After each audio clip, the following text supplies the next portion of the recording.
Hello everyone, स्वागत करते हैं आपका फिर से एक नए एपिसोड में, जिसमें हम जानेंगे श्योरिटी के बारे में कि आखिर में क्या है श्योरिटी और ये किस तरह से कोई भी लोन में यूज़ किया जाता है। तो आइए हम इसके बारे में जानते हैं। क्या आपने कभी सोचा है कि कोई भी बैंक किसी को पैसे देने से पहले उससे गारंटी मांगता है, श्योरिटी मांगता है या कोई सिक्योरिटी डिपॉजिट करने के लिए कहता है? आखिर में ये है क्या? ये गारंटी, सिक्योरिटी ये है क्या? श्योरिटी है क्या? इसके बारे में जानते हैं। आपने कभी देखा है कि बिजनेसमैन वालों को आसानी से कोई भी बैंक लोन दे देता है, और ये लोन मिलता कैसे? जब वो दूसरे बैंक द्वारा श्योरिटी लेके आता है। तो आखिर में एक्चुअल में ये श्योरिटी है क्या और किस तरह से ये काम करता है, इसके कैसे दायित्व होते हैं, इत्यादि के बारे में आज विस्तार से जानेंगे। तो बने रहिए हमारे साथ इस वीडियो में।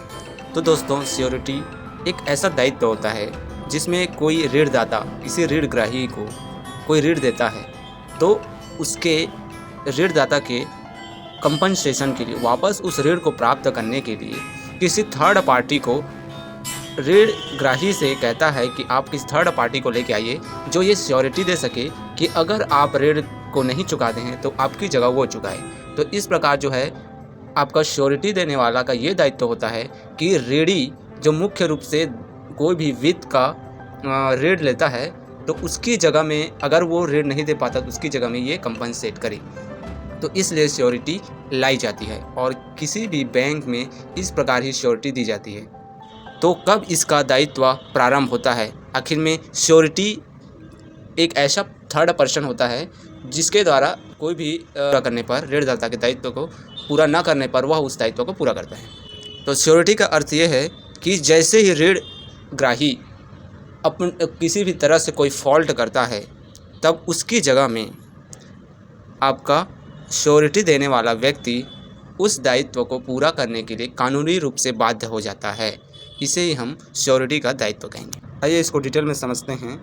इन द केस, तो ये केस है bank of Bihar versus doctor Damodar Reddy, जो कि एक बैंक द्वारा पार्टी बी को ऋण दिया जाता है, जिसमें पार्टी सी जो है उसके लिए श्योरिटी देता है कि पार्टी बी द्वारा कोई भी तरह से फॉल्ट होता है तो पार्टी सी उसका भुगतान करेगा।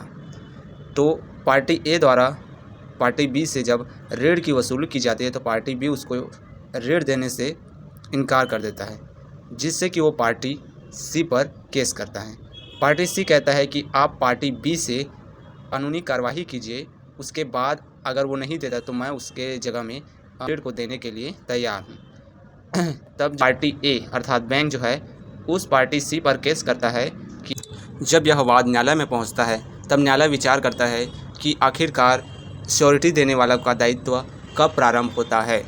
तब न्यायालय कहता है कि श्योरिटी देने वाले का दायित्व उसी समय प्रारंभ हो जाता है जब ऋणग्राही ऋण देने से इनकार करता है या किसी प्रकार से कोई गलती करता है। इस प्रकार न्यायालय ने यह भी कहा कि कोई भी श्योरिटी देने वाला अपने दायित्व से उसी समय बाध्य हो जाता है जिस समय ऋणग्राही अपने दायित्व से इनकार करता है। और इस प्रकार न्यायालय पार्टी ए को पार्टी सी से कंपनसेशन वसूलने के लिए पूर्ण जिम्मेदारी ठहराता है। अब हम समझते हैं प्रतिभू के अधिकार, राइट्स ऑफ श्योरिटी। आखिरकार श्योरिटी देने वाले का क्या क्या अधिकार होता है? तो पहला होता है मूल ऋणी के विरुद्ध अधिकार। यह अधिकार कुछ इस प्रकार होता है कि यदि कोई मूल ऋणी अपने ऋण को चुकाने से इनकार करता है तो उसकी जगह में श्योरिटी देने वाला व्यक्ति ऋण को चुकाकर खुद ऋणदाता की जगह ले लेता है और वह ऋणग्राही से उस दिए गए कंपनसेशन की क्षतिपूर्ति के लिए दाव चला सकता है, जिसके लिए ऋणग्राही देने से इनकार करता है। दूसरा अधिकार है मूल ऋणी के विरुद्ध क्षतिपूर्ति प्राप्त करना। तीसरा अधिकार है ऋणदाता से प्रतिपूर्ति प्राप्त करने का अधिकार, अर्थात यदि कोई सिक्योरिटी के रूप में ऋणग्राही कुछ जमा किए रहता है तो उसको प्राप्त करने का अधिकार प्रतिभू के पास होता है। चौथा है सह प्रतिभू के विरुद्ध अधिकार। सह प्रतिभू वह चौथा पार्टी होता है जो सिक्योरिटी देता है कि कुछ अंश वह भी में देगा यदि ऋणग्राही अपने वचन का पालन नहीं करता है।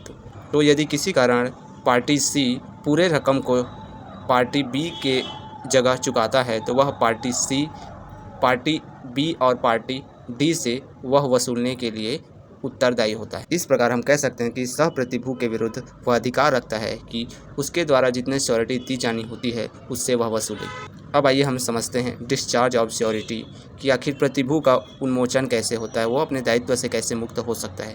तो यह 2 तरीके से हो सकता है। पहला, यदि कोई व्यक्ति कंटिन्यूसली गारंटी देते आ रहा है, तब वह नोटिस देकर या डेथ के मामले में अपने जिम्मेदारी से मुक्त हो सकता है। Thanks for watching everyone. इसी के साथ हमारा आज का वीडियो पर समाप्त होता है। आशा करते हैं आप सभी को पसंद आएगा। Best of luck everyone.